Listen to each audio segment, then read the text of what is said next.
coming up on BYU basketball with Mark Pope. It was a night to remember at the Marriott Center. TJ left side, down to 10. TJ pull up three. He got it! He got it! Go threes! TJ Haws scores it! As TJ Haws hits another shot of the year for the Cougs. This is BYU basketball with Mark Pope, presented by Siegfried and Jensen. And now, your host, the voice of the Cougars, Greg Wrubell. Well, good evening, Cougar basketball fans, and welcome back inside Studio C at the BYU Broadcasting Building for our weekly latest installment of BYU Basketball with Mark Pope, where we bring you up close with Cougar hoops from a variety of different angles. It's great to have you with us here tonight. Well, coming up on this evening's show, here's the rundown. We'll review a terrific two-win week for BYU with wins over Pepperdine and St. Mary's. We'll preview the Portland and San Francisco games. We'll have a deep blue for you on wingman Jake Toolson.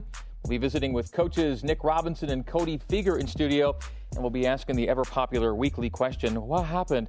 And we do it all alongside the head coach of the Cougars. Please welcome in Mark Pope.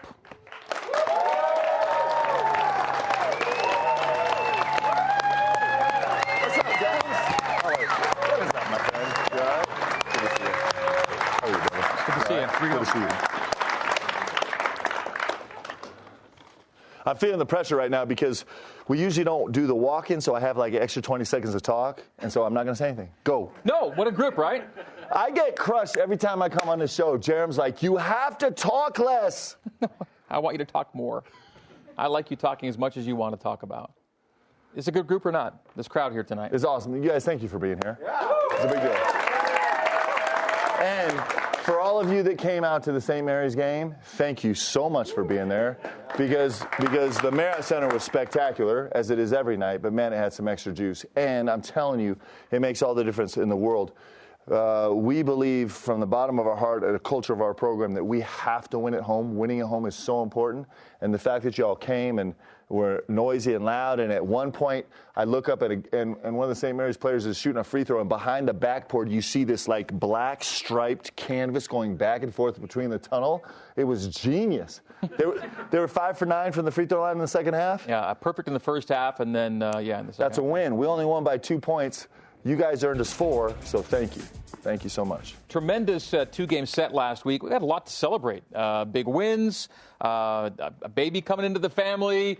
You guys probably had a little football party at your house on the weekend too. Lots going on. It was a great week. It was a great week, and I couldn't be more proud of the guys. And they continue to keep themselves in a place where they have a great opportunity to accomplish really special things this year by trying to get better every day. And they're doing that. They're embracing it. And so, here we are. I know we're going to review last week. We've already moved way past that, and we're focused on trying to get a win Thursday. By the way, you guys had 3 weekend splits in the 3 weeks leading up to this past week. Those 2-win weekends are pretty big, right? They're big. They're big. It makes Sunday way more comfortable going to church, and so it's really big. All right, let's take a little bit of a look back at this past week. These stats and highlights presented by Intermountain Healthcare. And we'll start with the BYU and Pepperdine. And this, of course, came just days after the passing of Kobe, and The Rock and all the fans did a nice job of honoring him. A 24-second moment of silence before the game would get underway. And when this game got underway, one of the early storylines was Pepperdine's Colby Ross picking up 2 quick fouls, Coach. Yeah, he's such a talented player. I mean, he's really a special player. And they came out really aggressive, and we were fortunate to draw a couple fouls on him, and it helped us a lot. It was going to be a big night for Jake Toolson. We'll get to what he finished with in a bit. But the early 3, and then a great pass down floor to Connor Harding. Yeah, I mean, he like you has a big time arm. So he's had a couple of those, almost won every game in transition. He's passing the ball so well, which is extraordinary. And of course, he's scoring it like crazy at a clip that we haven't seen in a long time. It was a 14-point first half for Jake Toolson. It's Connor Harding. Connor Harding, man, I can't talk about how big he was this whole weekend. He was really special. BYU had 8 threes made in the first half, and the Cougars were up 8 at the break. Into the second half, TJ Haws. He makes it so hard to deny him the ball back. You deny him the ball back, he's going to punish you every time. It's remarkable. 4th foul for Colby Ross. He'd have to sit again. Dalton Nixon hammers it home. BYU starting to cruise a little bit at this point. It's a good Pepperdine team, too, from which you're pulling away, and then Jake feeling it with a step-back three. Yeah, I mean, the performance he's putting on from the perimeter is just extraordinary. And he's taking hard shots, right? But they're all in shots that in the rhythm that he wants. I mean, what he did at Pacific a week ago and what he did at Pepperdine, with Pepperdine at home last week is just incredible. He ends up with 25 points, including 7 for 10 from 3. So 25 for Jake. We see 21 for Yo. And Yo was kind of getting back into things as well. As Yoli Childs, he's like a 25-10 guy. You finish the game, you're like, I don't know how much impact he had. And he finished the game 10 for 15, shoots unbelievable from the floor and dominates the glass. He's just a special, special player. This Pepperdine team had your full attention coming in. Obviously, most every team will. It's league play, but man, they've given some really good teams some tough games. Could have beaten Arizona. Could have beaten Gonzaga. You could argue you might have had USC. It's a good team. They're really, really good, and they're really capable of scoring. And they play 5 players on the floor at all times, almost all times, that are all really shooting well from the three. They're 4 and 5 are shooting 40% from the three-point line in league. So it keeps the floor really spaced. And this Kobe Ross is a really, really remarkably special player. You know, we played a great game, and they still put up 80 points. They're a really talented, potent offensive team, and I suspect that they're going to cause people problems the second half of the regular season. And BYU will actually end its regular season in Malibu. So there's a lot to be done between now and then, but that'll be who you finish with before you go to Vegas. Yep. All right, Thursday's win over the Waves preceded Saturday's showdown with St. Mary's. BYU looking to make it back-to-back wins over the Gales in the Marriott Center, where BYU came in on a 9-game win streak. Good start for the Cougs. TJ Haas puts you up 7-0. Yeah, I mean, you just feel the energy in the gym. When you walk in, I think TJ mentioned this, when you walk in to warm up as a team an hour before the game and the rock is full, it's really special. This was not a special moment. This was Jake Toolson going down, putting no weight on the leg or foot going off the floor. He would return, and while he was gone, BYU kept things pretty level. You know, it's how this team has been all year long. Guys answer the bell. And then when Jake ran back into that huddle, we were actually in a timeout, and Jake runs back straight in the huddle and starts yelling at the guys, "We're here to win. We're going to win this game." It was a beautiful Rocky-esque moment. It was awesome. BYU led by 3 at the break, and then Malik Fitz got going in the second half. Man, he's talented. Whoa, he's talented. He can score at all 3 levels. He's really, really physical. He's incredibly explosive, and he's pretty crafty off the bounce. He really put on a show in the Marriott Center. One of the biggest sequences of the game saw the Gales maybe going up 8, turns into a 4-point game on the block, turning into a run-out. Go figure. All the extraordinary things Jake Toolson does, and his 2 biggest plays of this game were 2 blocks. Unbelievable. Yes. And we'll see more of the TJ Haas okey-doke a little later. But BYU certainly clamping down late in this game, helping BYU, which would be a remarkable win. But this thing wasn't quite done. We saw the Gales go up 8, more or less late here in the Marriott Center. Yeah, I mean, you know, they just they're relentless, and they're the second best 3-point shooting team in America, and they're a quality, tough team. And it was a battle all night long, and there was a moment there where it looked like things might slip away from us. Cougars weren't going away. Connor Harding, big steal on Fitz. And Fitz was now dealing with some foul trouble, and then TJ ties the game with a patented elbow jumper. Connor Harding changed the entire complexion of the game in that, the 8-minute mark. He changed everything for us, got us right back in it. Fitz did foul out, leaves with 29. Yeah, it's a big-time play by Tej. You know, Tej has done that throughout his career, and you know, to get his 5th there, that was a real blow for St. Mary's, of course. All right, final segment, down 1, and this is what you run. Yeah, so it's just a pitch wildcat. There's nothing special about it. You know, we probably went to it 4 times in our last 10 possessions. We really felt comfortable. TJ was in a groove getting downhill, and he just made the call. Saw a defender go under, and is confident enough to go bang that shot. That was just an epic shot. One play to defend. The teardrop doesn't go. The ball's loose. Then the shot is blocked. Zach finishes it up, and you've got a massive 2-point win. Were you guys like me? When you saw Jordan Ford reject that ball screen and get down in the middle lane, I felt like time stopped. And then Yoli Childs just rose up out of nowhere, and Zach, of course, makes a game-saving block there. And then it was time to get the suit wet. Yes. We are. The dry cleaners are loving us. I know. The dry cleaner bill is going sky high this season for good reason. So those are the final numbers from BYU and St. Mary's. The 2-point win for the Cougs after the overtime setback in Moraga. Cougars get one back and have the season split against St. Mary's. And both the Gales and the Cougs, as we're going to see, end up tied for second place in the West Coast Conference right now. But, man, you're going to need every game, right? That's the attitude you go in. But it just felt like this was kind of a must-have in so many ways for you, wasn't it? I mean, I think that feeling is really familiar to our guys because that really genuinely is. I mean, today we had a film session that was pretty tough, and we went right at each other about how important this game is Thursday, and it's every single game, and that's what successful teams do. Is every single game is the biggest game that we've ever played, and there's going to be a game somewhere down the stretch that everyone in the world is going to think is the biggest game we played all season long, and it's going to feel the same to us as the 31 games that we already played, because that's how we prepare. And our guys have really invested that way, and so far we've been really successful at it. The question is, can we do it again Thursday? Can we come make that the toughest, biggest game we played?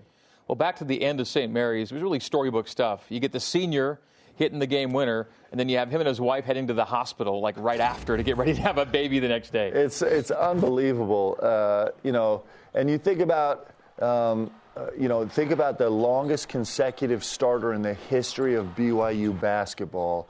And so that definitely entails everything that TJ has gone through, good and bad, in his career. And then his senior season now is mounting into a bunch of moments like this. Mm-hmm. So he makes that shot. We're all like, he's having a baby. And then he rolls straight out to the hospital with BYUtv in tow to the hospital to deliver his first son, who was born healthy and incredibly beautiful.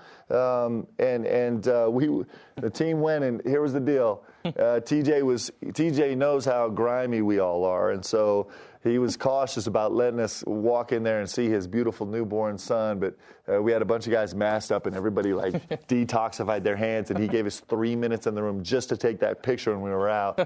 But it is storybook stuff, and when you put your heart and soul into this game, when you give it everything you have and give everything you have to your team, you get storybook stuff back. And we've talked about that all season long with these players, and they're getting it back. And hopefully all of us are enjoying watching it happen, because it's really spectacular what these guys are doing. So that win puts you at 6-3 in league and keeps you right there with the Gales behind the Zags. Whether or not the Zags are going to give enough games back in this thing, that's debatable, but that 2 seed is in play. And the 2 seed, it means something, right? You get a bye to Monday night. It's one less game to have to get through in Las Vegas. And right now, you and St. Mary's are in a good spot for that spot behind the Zags. Of course, everyone wants to win the league, but, man, the Zags have a 3-game lead with 7 to play. Yeah, this six-team grouping is a mess, right? From 3 to... it's all the way down to Pepperdine. Any of those 6 teams could raise up and kind of jump and grab this 2 seed, and it's going to be fireworks for the second half of this conference season, and we have to continue to get better every day and play great basketball. Lots of ball left to play, but Selection Sundays, it's only 6 weeks away, really. I mean, it'll be here before you know it, and Vegas will be here before you know it. 7 games remain in the conference slate right now, and you have 3 at home, you have 4 on the road. You got a back-to-back road week next week, and this week you have another one of those, sometimes some would say tough splits, where you travel for the first one and come back for the second. Yeah, 2 tough teams. Portland has been really formidable at home. I mean, they beat San Francisco at their place, and they had the Zags down 7 at halftime at their place, and they've fallen short in a series of games recently, but they're just a dangerous, dangerous team, and they're really dangerous at home. One of the things that's so hard for players and fans to understand is that, we beat Portland by 25, give or take, here, and we just assume the game is going to feel like that up there, and it's not. It's going to be a battle to the very last second, and that's how the league is. And the great thing that we have is we have a veteran group that understands how it works, and so I think we'll be focused and prepared to go in there and battle with every bit of heart and soul that we have and try and come up with a win. Let's do our weekly resume check right now for the Cougs. Brackets are a thing at this point, and the net's something you check every day, and the numbers are good. The profile is very, very solid right now. The strength of schedule is certainly helpful. The non-conference strength of schedule, which doesn't show there, is actually 13, the way the net tracks. That's a great number as well. And you moved up a couple seed spots, and those who project the brackets, again, you're where you want to be. Yeah. I can't overstate it. What these young men have accomplished with an incredibly dynamic roster and a new head coach that's young and inexperienced and doesn't have any idea what he's doing is really remarkable. it's fun that we all get to share this together. Like, I hope that all you guys here and everybody watching is living and dying with every moment of this season too, because the disappointments that we have in little moments just make the great moments like this weekend that much sweeter. And we all take this ride together, and we share it together, and we get to represent this university together, and hopefully we'll do it and get where we want to go. A quick personnel note, the later the season gets, the closer we get to March, the more we wonder if Gavin Baxter might somehow be a part of the madness. How close is he to being into a point where he can actually consider, well, let's play this year? I don't know. I can give you some updates on Gavin. So Gavin, for the first time yesterday, did full speed, full footwork. And then today we put a red jersey on him and actually went through some contact in practice. We put the red jersey on him so Rich Harwood would not hurt him, because Rich hurts everybody because he's so strong and so physical. And but Gav was actually in some live play today and looked pretty good.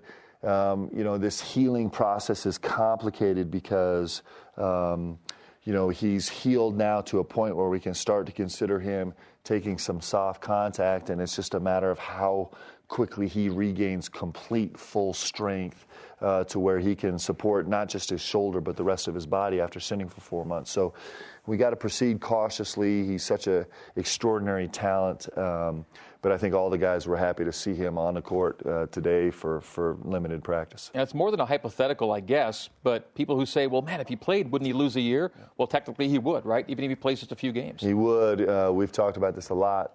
We've talked about it a lot, especially over the last several weeks. And Gavin, is pretty adamant that he loves this team so much, and he's so excited to compete with this group of guys that if he can get healthy and get to a point where he can help this team, I think he really wants to do it. And so we'll continue to have conversations and see where it goes. But that's how he's feeling right now, and so we'll just play it by ear. It'll be great if you got to that point, right, where it would actually be a legitimate question to really address. It would be great. We would be excited about that, wouldn't we? It'd be awesome. You know who would be excited about that? So Dunk on Cancer would be excited about that, because for every dunk this season, there's $3,000 donated to the Simmons Center for Cancer Research here on BYU's campus. This Gavin Baxter racks him up. He might double up our dunks for the season in like 5 games. So we're crossing our fingers that the right thing happens, and right now we're just proceeding cautiously. Got it. All right. Hey, BYU football fans, be sure to tune in tomorrow at noon Eastern for football signing day coverage on BYU Sports Nation with Spencer Linton and Jerem Jordan on BYUtv and BYU Radio. When we come back, we'll look ahead to the 2-game week on tap as BYU basketball with Mark Pope continues. Stay with us.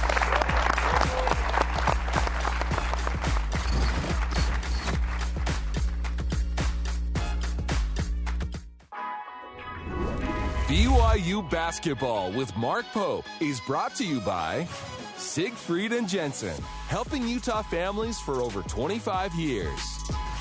The BYU Store, official outfitter of BYU fans everywhere.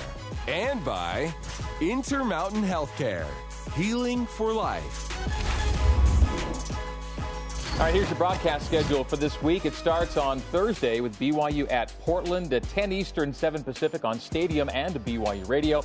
Then the Cougs travel back to Provo for the Dons of San Francisco on Saturday, 9:30 Eastern, 6:30 Pacific. That'll be BYU TV and BYU Radio. Well, the next time you see the Cougs play in person, pay keen attention to the team intros. They're not as simply done as in days of yore. Here now, the painstaking preparation and individual details that go into just getting on the floor as we go inside BYU hoops. So the pregame handshakes, I think that's really Evan's job.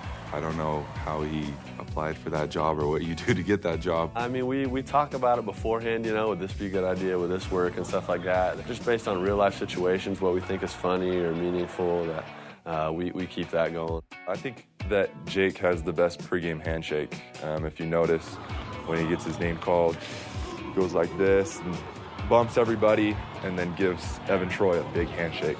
I think it's hilarious. We just added one to Evan and AB's, which is AB goes through, he Euro steps, and then he turns around and punches Evan in the throat. Because when we were playing Nevada, AB got a little excited and punched a dude in the throat. So that's one that I really like.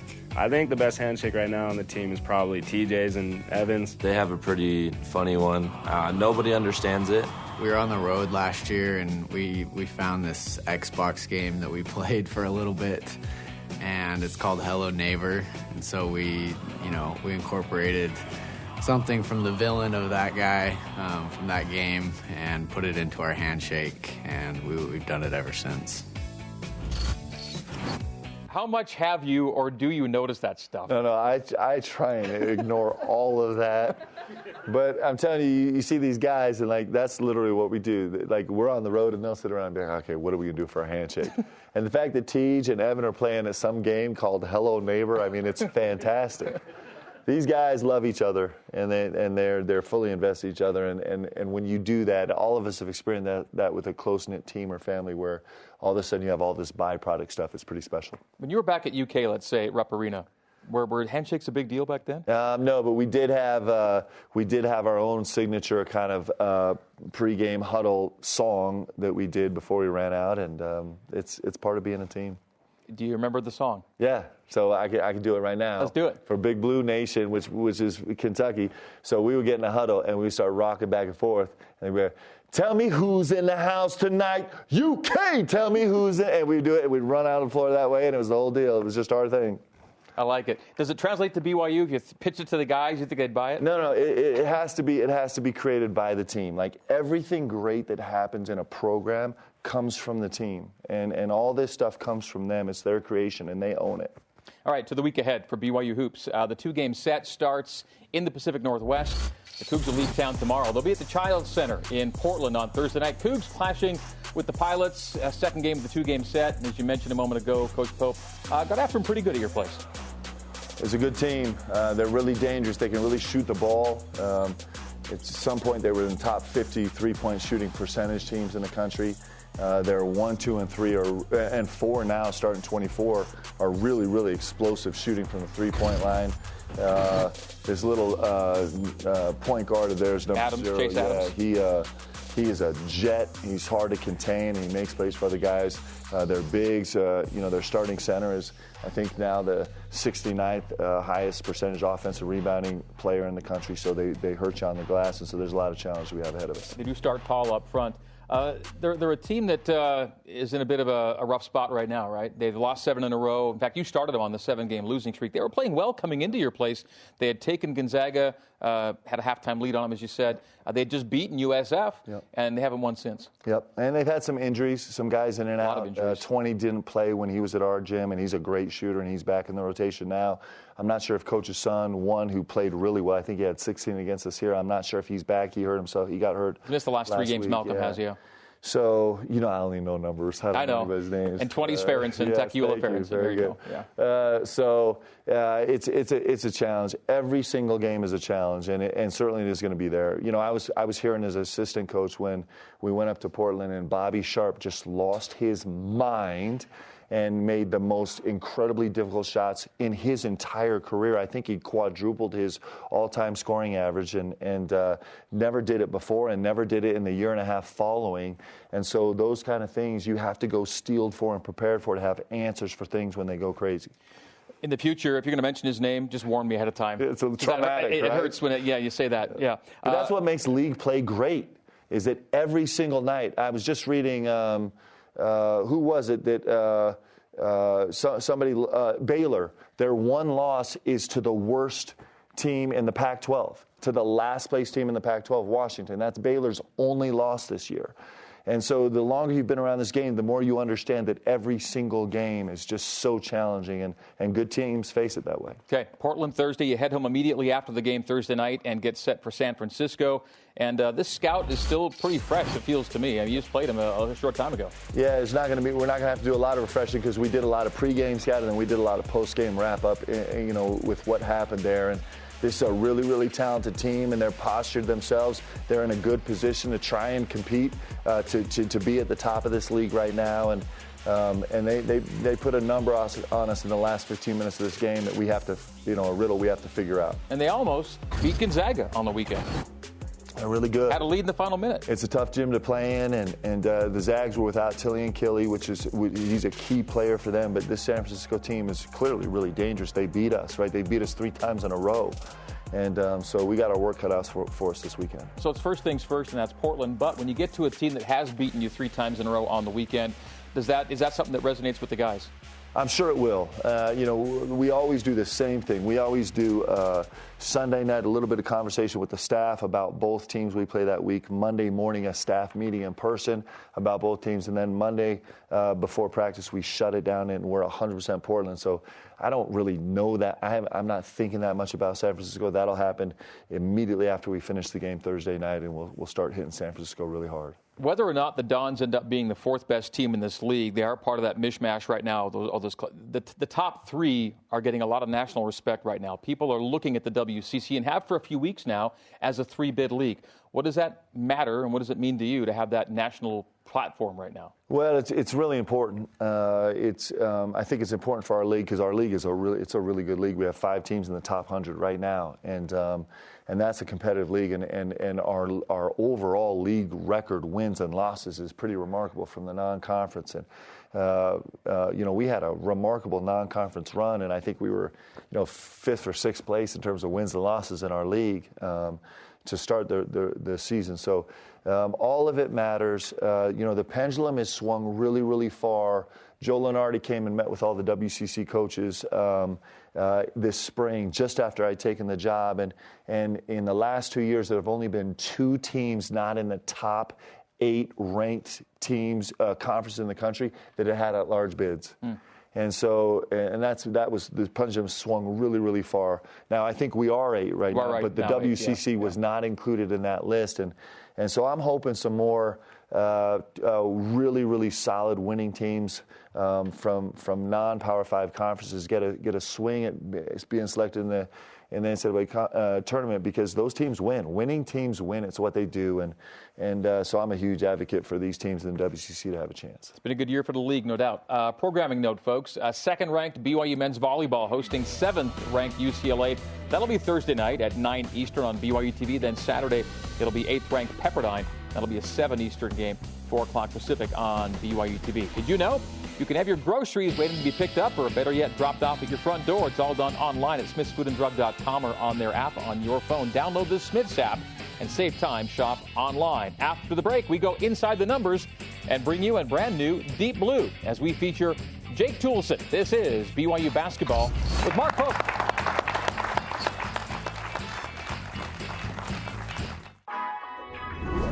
BYU Basketball with Mark Pope is brought to you by Siegfried and Jensen, helping Utah families for over 25 years. And by Mountain America Credit Union, guiding you forward. Welcome back to BYU Basketball with Mark Pope, presented by Siegfried and Jensen. Taking a look at our Cougars in the pros. Here are a few of them. Eric Mika gets back to the league and makes his NBA debut. Let's go, Eric Mika. He was going, in fact, he scored his first points over Anthony Davis. So he ends up with 6.7 rebounds in that win over the Lakers on the weekend, played 19. Jimmer and Brandon Davies also with their numbers. And this news, Tyler Haws has signed just this week to play for the remainder of the season with Redabet Bilbao, and that's in Spain. That's the top league in Spain, too. First division team, and he actually walked into the office. I walked in the office like 7:15 yesterday morning, and Ty was there waiting for me, and he was just like, we got to talk.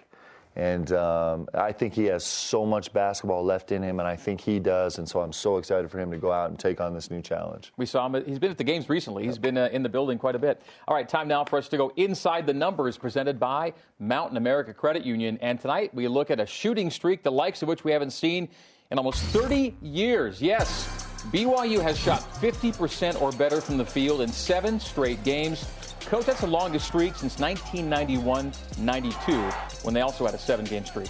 Yeah, I mean, I've said this a million times, and I'll keep saying it. These guys have committed to work really hard to get each other great shots, not to settle for hard shots. And that doesn't guarantee we're going to shoot 50% another time all season long, but it certainly puts us in the best position to make shots, and the guys believe in each other and trust each other.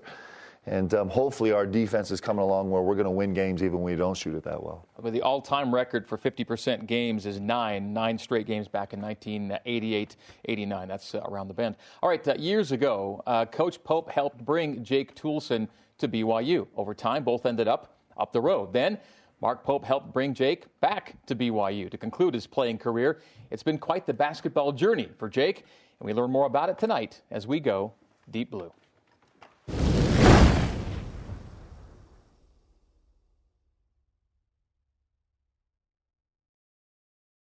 Jake has had a unique journey during his college career. He arrived at BYU earlier than we all expected. So his first time around at BYU, it was kind of hard because he had just not gone on his mission, which he had been planning on and prepared for so long. And so that year was really hard for him, just like facing all the shame and guilt that he had. I wasn't necessarily ready for what I was getting myself into. Those were the times where I had to dig deep and I had to really decide what I wanted for myself. And as much as he loved basketball, he knew that he had to take a step back and get healthy in all areas of his life in order for him to move forward. I was carrying so much weight from things that had happened in my life, and I needed to hit refresh and start clean. Sarah's support pushed me to be the best that I can.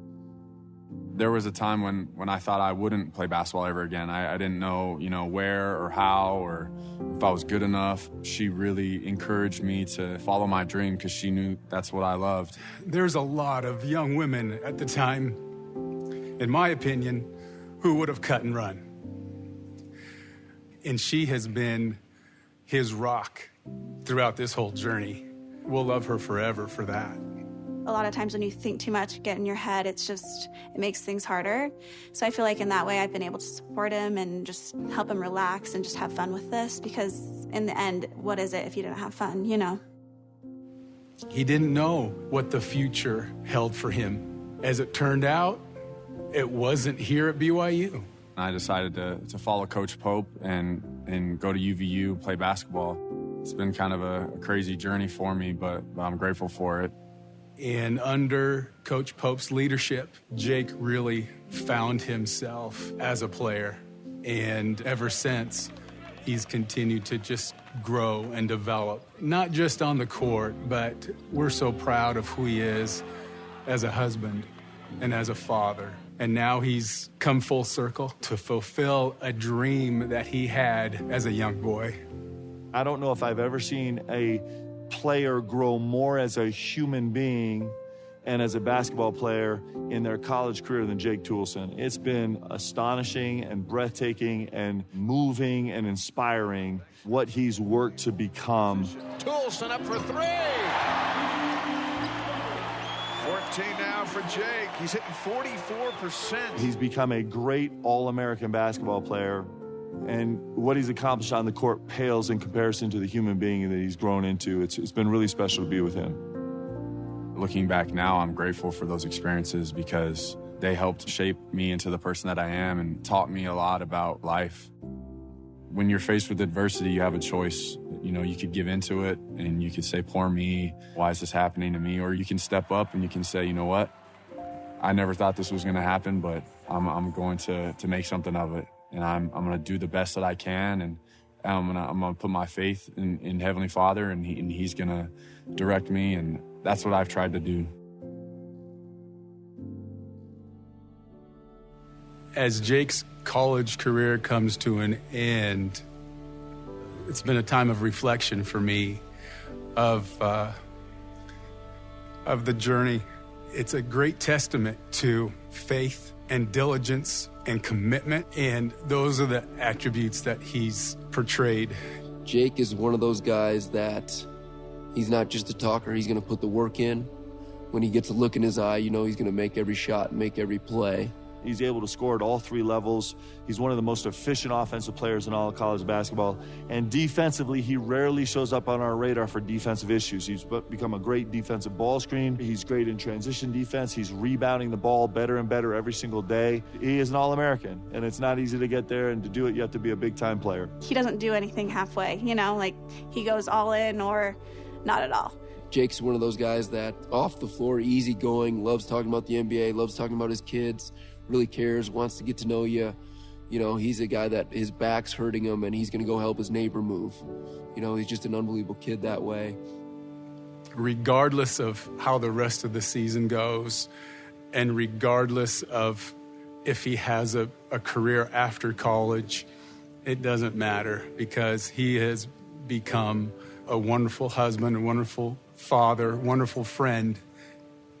We're so proud of him and Sarah and the family that they have.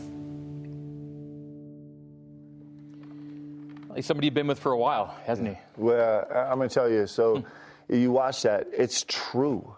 Like, that whole thing is really true. And it's so humbling, like, for all of us to get to be witness to him just become this extraordinary human being coming from a place that was really, really hard.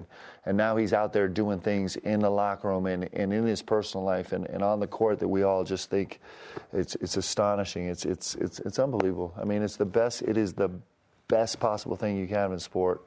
And he's an extraordinary representative of this university. Speaking of extraordinary, how did he play 36 minutes on that ankle Saturday night? Well, I mean, you can take a million microcosms of who he is, but I'm telling you, 6 years ago, if he goes down like that, he's not running out of that locker room.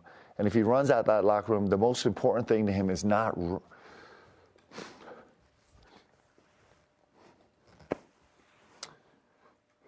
Sorry. Man, come on. It's not running into the huddle to let his guys know that he's back for them, right? And like, he's just become this really extraordinary person that you respect and you look up to, and is a great leader, and he's sharing that with all of us, and that's awesome. It's so fun. All right, let's head to break. Abby Minor and the 16th ranked gymnastics team hosting Sacramento State this Friday at 9 Eastern on BYUtv. And coming up next, we'll visit with assistant coaches Cody Feger and Nick Robinson. This is BYU Basketball with Mark Pope. Stay with us.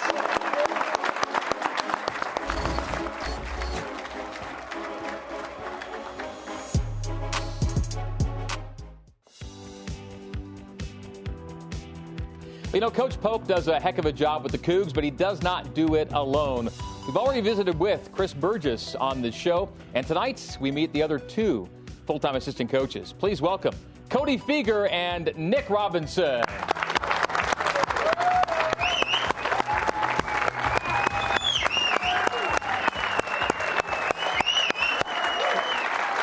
How you doing? Come on, baby. Coach. Thanks for coming in, guys. Great to be here. Yeah, it's great to have you here. And we got a great crowd on hand, and it's been a good vibe here tonight. Really fun show, and I'm glad you're a part of it. So let's start right with you, Coach. We had Coach Burgess in here a few weeks ago, and much like him, you, once upon a time, were probably on BYU's wish list. Is that fair to say? I believe so. Got recruited by Coach Cleveland and Coach Rose, and unfortunately at the time, my top 2 ended up being Stanford and Utah. But at least you picked Stanford. I did. But yeah, BYU has been a special place for a very long time, and I feel really, really fortunate to be here at this particular time with this team and great coaches. Your background, Midwest background, no? Yeah, so I actually grew up in Europe, then Texas, and then went to high school in Missouri, in Liberty, where I played basketball there and had a great experience, and then moved on to a mission in Brazil. Yeah. And then went to Stanford. And on to Stanford. As for Coach Feger, not your first time on a staff with Coach Pope, obviously. Yeah, no, this is our 7th year together now.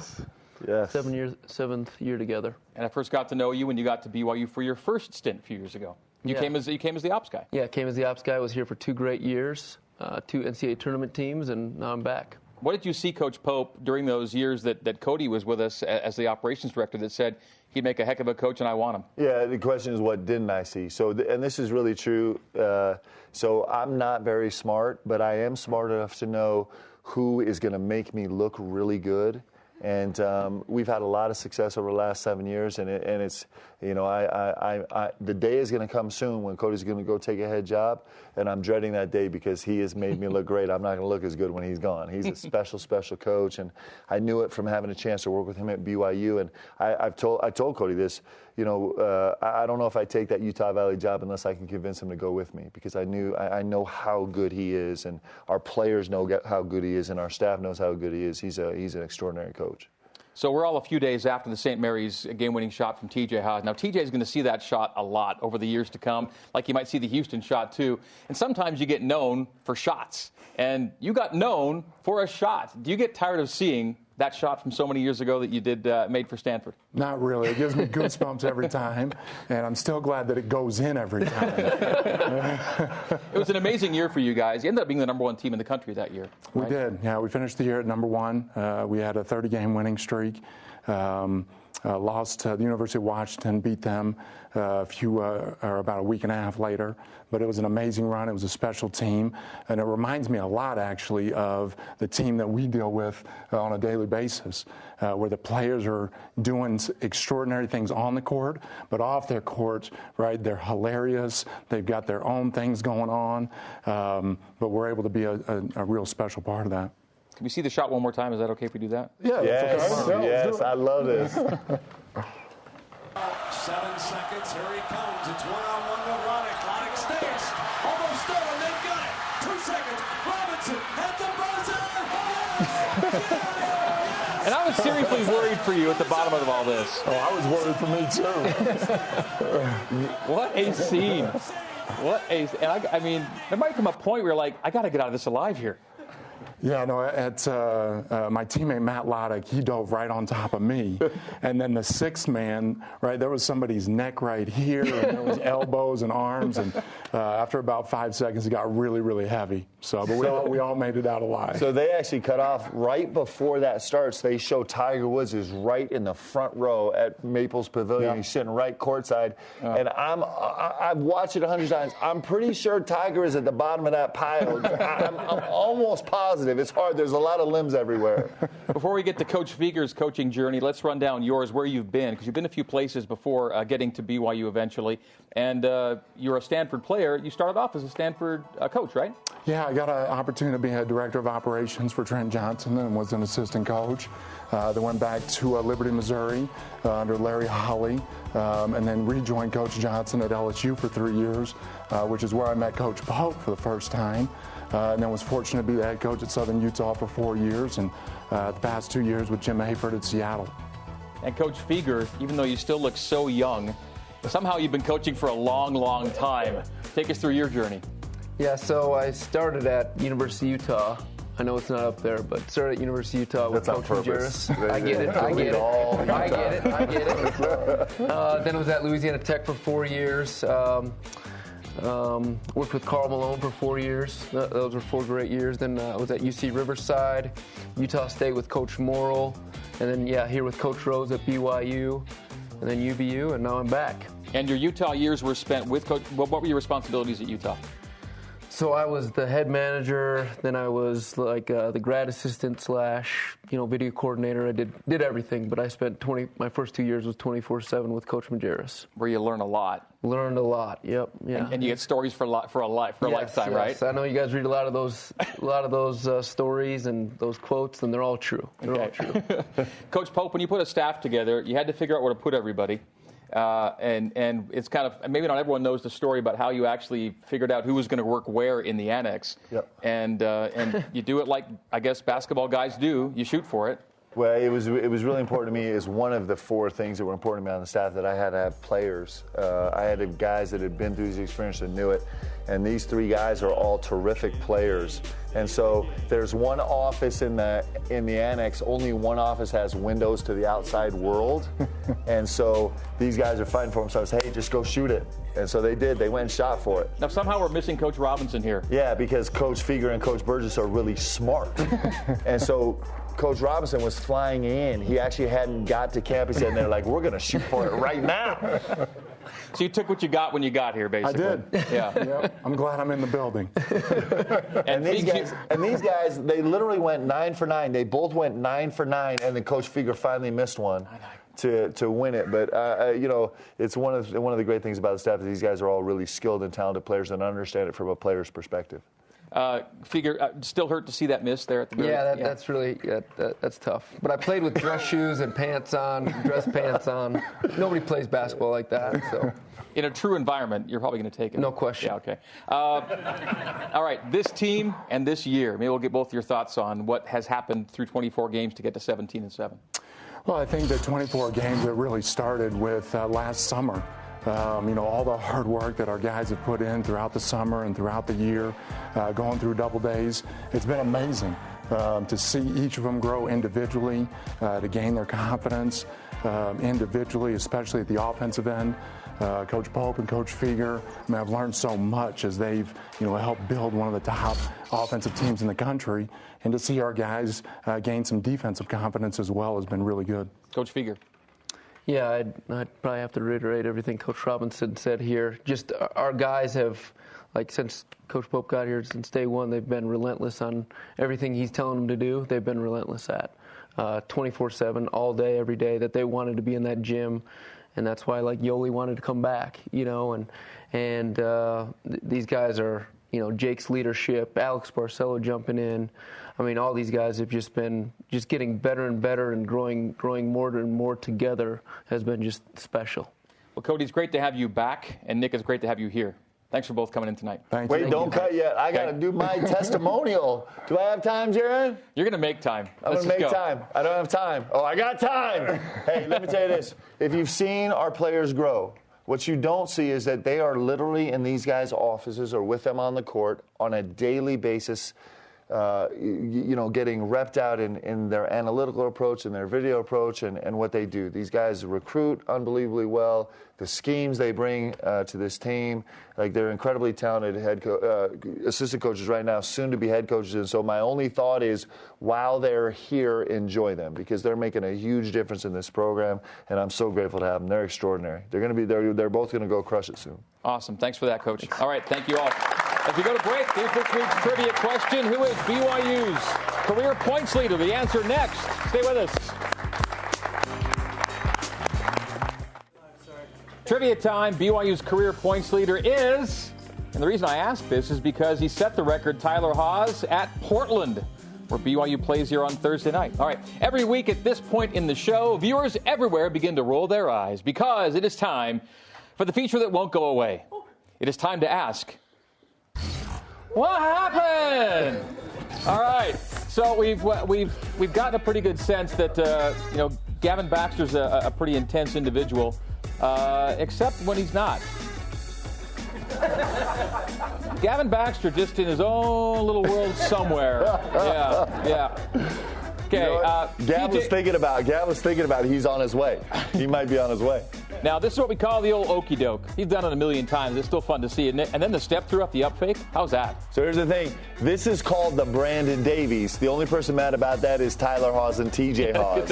Exactly. Could they do it as well? All right. The TJ Haws game winner is awesome. And the way the bench reacts is equally awesome. It's one of those hold me back moments.